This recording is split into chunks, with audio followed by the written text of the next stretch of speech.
Bem-vindo à Toledomed. Aqui, transformamos conteúdos complexos da medicina em aprendizado direto, estratégico e aplicável à prática clínica. Nossos resumos são focados nos temas mais cobrados do Revalida INEP e também do ENAMED, com raciocínio clínico e abordagem baseada nos principais protocolos. Sem enrolação, sem excesso de teoria desnecessária. A proposta é simples: acelerar sua aprovação e fortalecer sua base médica de verdade. Agora, vamos direto ao ponto. Hoje, na revisão estratégica da Toledomed, a gente vai encarar o estágio final, o destino inevitável de quase todos os grandes insultos que o fígado pode sofrer. Olha, essa revisão não é só mais um resuminho que você lê por aí, tá? Isso aqui é um mapa tático. Para você dominar as questões de hepatologia nas provas de alto nível, como o Revaliva, você tem que ir muito além daquela decoreba barata. Você precisa entender a mecânica da falência hepática e, principalmente, bater o olho e reconhecer as assinaturas exclusivas que cada etiologia deixa pelo caminho. E, para começar, a gente tem que olhar para a definição que de fato pauta os exames. É bem verdade que a hepatologia moderna, hoje em dia, adora usar aquele termo doença hepática crônica avançada. Só mais dinâmico, né? Reflete melhor aquela possibilidade de regressão da fibrose. Mas, sendo bem prático aqui, a banca examinadora ainda é profundamente apegada àquela definição histológica clássica. Eles querem ler no anunciado sobre a extensão parenquimatosa, os nódulos de regeneração e, acima de tudo, as duas consequências clínicas devastadoras que isso tudo gera: a hipertensão portal e a insuficiência hepatocelular. É isso que cai. Então, o nosso funil diagnóstico de hoje está estruturado em 5 frentes rápidas. Vamos passar pelo estágio final, a briga entre álcool e doença metabólica, a genética focada em cobre e ferro, o espectro autoimune e fechar com aquele raciocínio clínico estratégico que resolve a prova. Vamos direto ao ponto. Passo 1, o estágio final e os sinais clínicos de alerta. Pensa comigo, como é que um caso clínico grita na sua cara que o fígado está falhando? São esses clássicos. Ascite e circulação colateral apontam direto para a hipertensão portal, sem erro. O eritema palmar e a ginecomastia, isso é o hiperestrogenismo bombando pela falha na metabolização hormonal. E a plaquetopenia, olha só, esse é um detalhe crucial que muita gente deixa passar. Ela grita sequestro esplênico.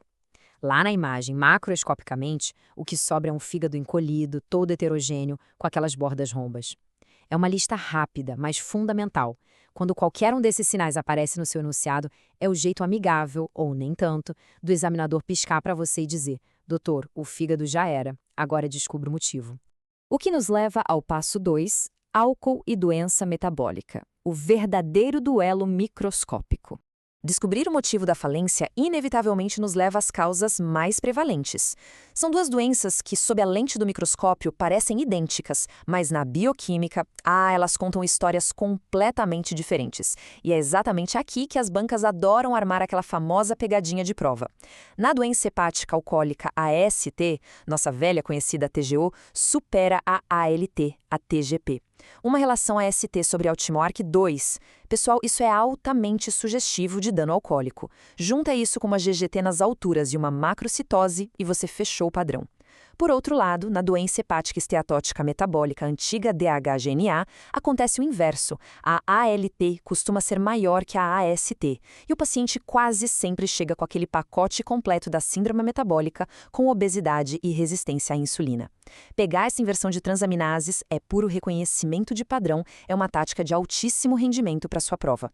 E se aquele paciente com histórico de abuso alcoólico chega na sua emergência descompensado logo depois de uma grande libação? É aí que entra a hepatite alcoólica.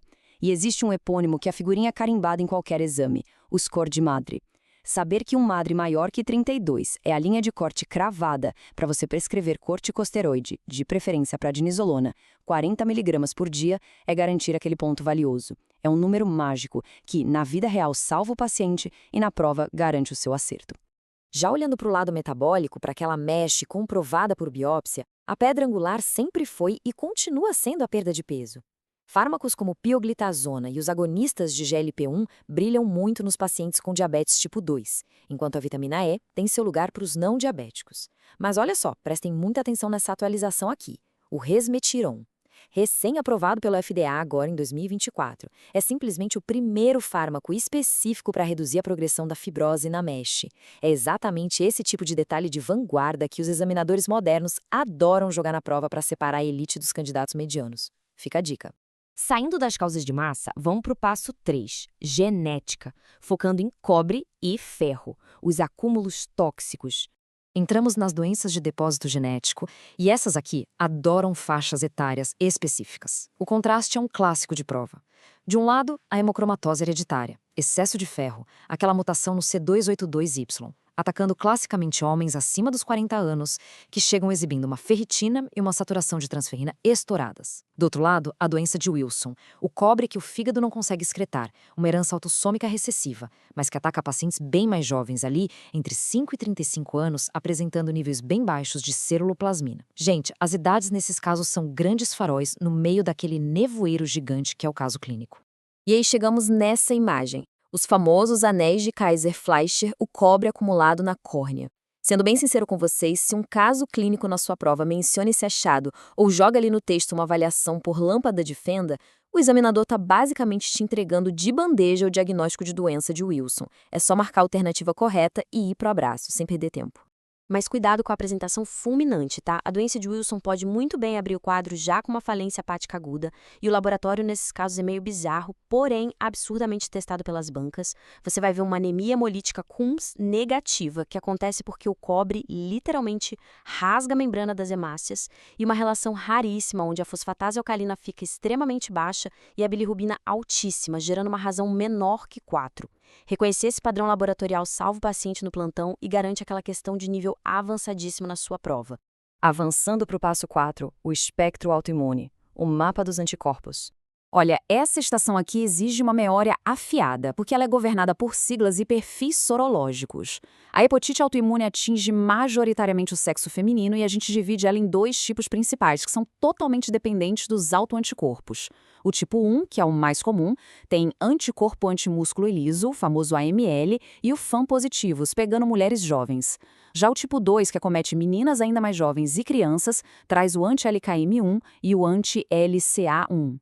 O tratamento obrigatoriamente passa por uma imunossupressão pesada, prednisona com ou sem azatioprina. Mas a triste realidade clínica que as bancas adoram cobrar é que a taxa de recidiva quando a gente tenta suspender a medicação é altíssima.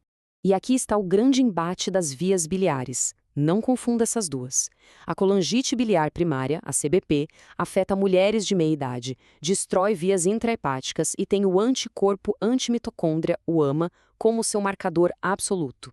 Já a colangite esclerosante primária, a CEP, afeta homens ali por volta dos 40 a 50 anos, ataca vias extra- e intrahepáticas, apresenta panca positivo e, presta atenção, traz uma das maiores dicas de prova da medicina inteira, a associação fortíssima com a retocolite ulcerativa. Bateu o olho e viu retocolite ulcerativa e via biliar no mesmo texto, pense em CEP imediatamente. Outro marcador clínico que é inconfundível. Como a colangite biliar primária gera aquela colestase crônica arrastada, as pacientes, que são majoritariamente mulheres, desenvolvem uma hiperlipidemia severa. O resultado visual disso? Os chantelasmas, esses depósitos de colesterol ao redor dos olhos. É um achado clínico que clareia o diagnóstico na hora da prova. E quando falamos da colangite esclerosante primária, a imagem do laudo da colangiorressonância é simplesmente categórica. A inflamação constante nas vias gera áreas de estenose seguidas de dilatações, criando esse padrão inconfundível que a gente chama de contas de rosário. E vale lembrar de um detalhe sombrio, mas medicamente vital: esses pacientes têm um risco gigantesco de desenvolver colangiocarcinoma. A vigilância tem que ser implacável. Finalmente, passo 5, o raciocínio clínico estratégico, a hora da verdade. Chegamos à síntese. É a hora de largar a teoria pura e aplicar o conhecimento como a prova exige. Vamos analisar esse caso juntos com olhos de examinador. Homem de 34 anos. Opa, a gente já sai do perfil clássico da CBP. Fosfatase alcalina persistentemente elevada. A via biliar tá gritando aqui. E aí vem o checkmate da questão. Diagnosticado com retocolite ulcerativa há 3 anos. Bom, com as peças que a gente acabou de montar ao longo dessa revisão, o quadro ficou cristalino, concorda? A resposta, claro, é evidente. Colangite esclerosante primária. E é com esse exato nível de clareza que você deve encarar os desafios da sua prova. Dominar esses padrões sutis, seja a idade certa, aquele autoanticorpo específico, a doença associada, não serve só para garantir mais uma questão certa e o seu CRM. Essa habilidade constrói e define a intuição diagnóstica rápida, afiada e precisa que todo verdadeiro médico de elite precisa ter. Excelente estudo para todos vocês e a gente se vê na nossa próxima revisão estratégica. Se esse resumo te ajudou, já segue a Toledomed no Instagram ou Google Toledomed Score. Lá você encontra conteúdos diários e estratégias para o Revalida INEP e Enamed. Também conheça o nosso curso extensivo. As músicas, materiais complementares e todos os links citados estão aqui na descrição do vídeo. E claro, não esquece de deixar o like e aquele comentário maroto para fortalecer a comunidade médica que mais cresce no Brasil. Nos vemos na próxima aula.